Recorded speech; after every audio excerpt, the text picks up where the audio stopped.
seorang pengembara, penempuh rimba atau pendaki gunung mungkin saja mengalami atau melakukan survival.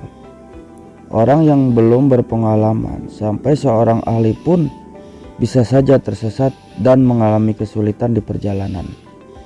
Biasanya kesulitan itu ditimbulkan oleh kesalahan-kesalahan, diantaranya sebagai berikut. 1. Hanya membawa pakaian tipis, padahal keadaan di cuaca di pegunungan sebenarnya sangat cepat berubah.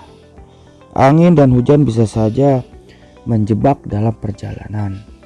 Akibat tanpa persiapan, bahaya kedinginan bisa saja terjadi.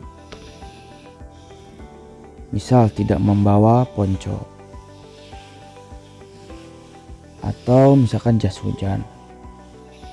Yang kedua, tidak membawa peta dan kompas, sehingga apabila tersesat sulit mengatasinya.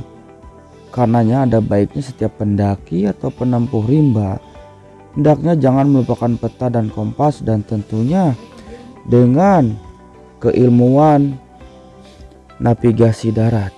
Bagaimana cara membaca peta,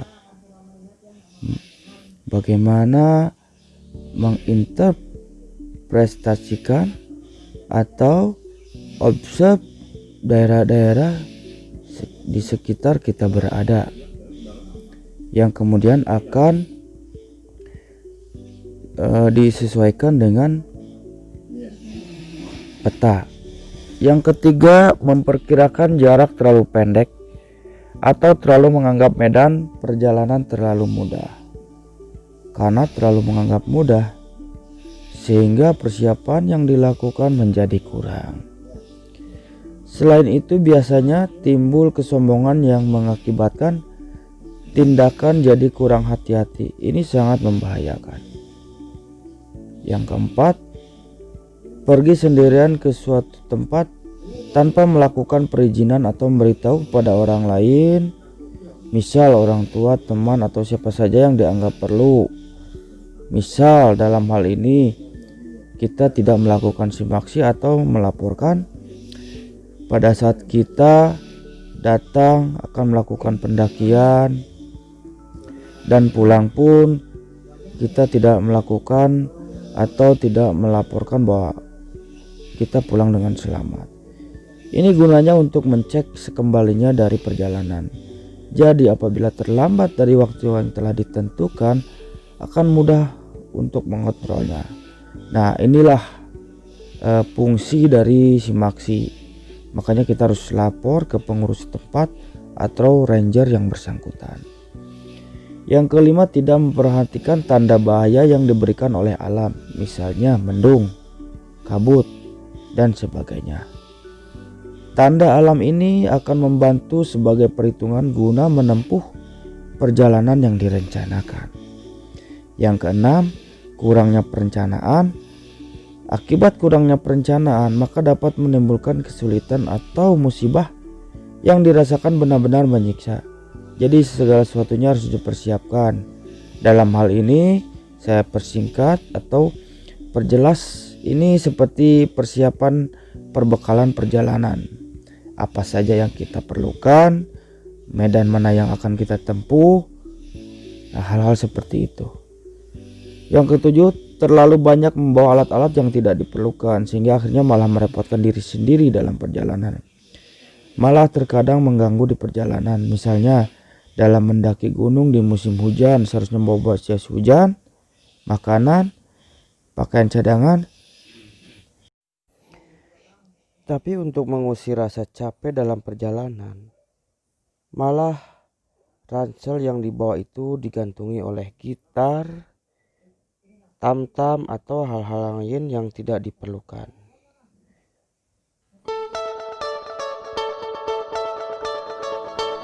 Masih banyak sebab lainnya yang mengakibatkan seseorang melakukan tindakan survival. Dengan contoh-contoh yang diberikan di sini, paling tidak kalian akan mempersiapkan segala sesuatunya sejak dini. Dalam keadaan tersesat, misalnya ada pedoman yang dapat diingat, yaitu stop STOP yang merupakan kependekan dari S stop atau sitting, berhenti dan duduklah beristirahat, jangan panik. Kemudian T-nya itu thinking, gunakan akal dan sehat, selalu sadar akan keadaan yang sedang dihadapin.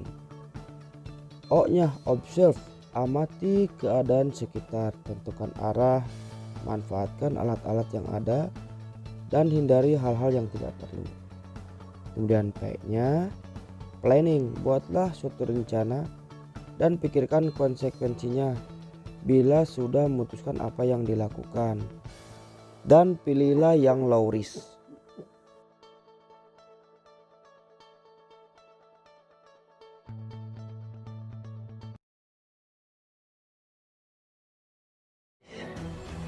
Di depan kita itu ada 2 jalur pada saat kita turun.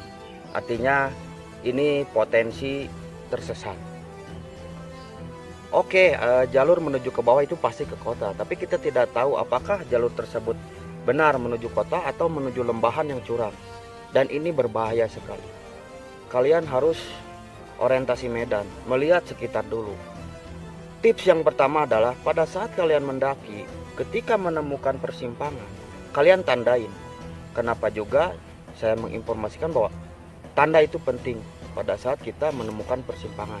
Di depan kita pada saat jalur turun itu ada 2 persimpangan, dan ini kalau misalkan kalian salah ngambil jalur itu akan turun di posisi yang jauh dari titik pendakian kita awal. Makanya kalian harus orientasi. Oke, kita lihat di depan kita ini ada 2 jalur. Oke Guys, di sini kita ada 2 jalur. Jalur pertama ada di kiri, sebelah kiri kanan saya. Kiri saya ada sebelah kanan saya. Jadi di simpang sini kita bingung gitu lewat mana. Nah, nanti kita selanjutnya kita akan membuka peta. Oke guys, let's go.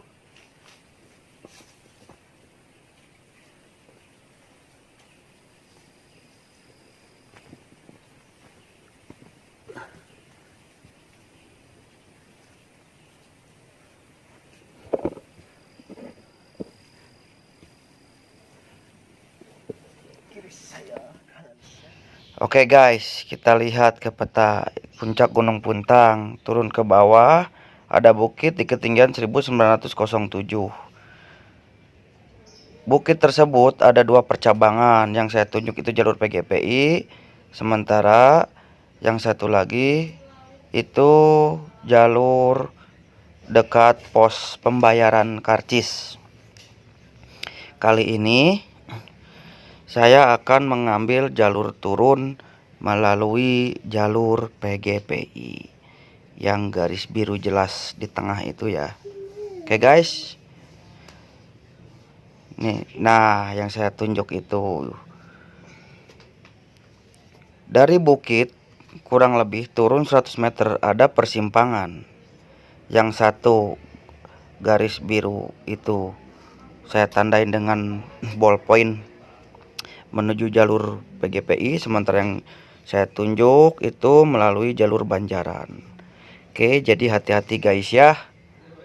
Nah, kita ambil yang ke arah kiri. Nah, seperti yang saya tunjuk itu arah kiri. Nah, itu jalur PGPI, kita akan melalui jalur itu. Oke.